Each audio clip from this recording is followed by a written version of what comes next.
5 बड़े समंदर।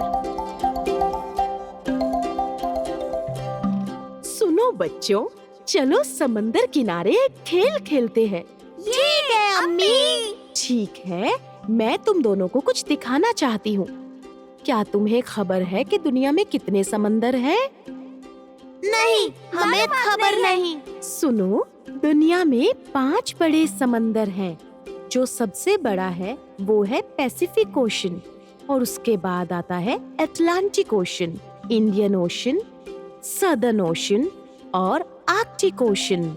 वाह, ये तो कमाल है। इस वक्त हम किस वाले पर हैं अम्मी? इस वक्त हम अटलांटिक ओशन पर हैं, जो इस दुनिया का दूसरा सबसे बड़ा समंदर है। इसमें काफी सारे सनाफ के जानवर रहते हैं, जैसे डॉल्फिन्स, व्हेल्स और शार्क्स। अम्मी, क्या अब हम समंदर में खेल सकते हैं? आज नहीं, शायद किसी और दिन। फिलहाल बीच पर मजे करते हैं और समंदर का नजारा देखते हैं।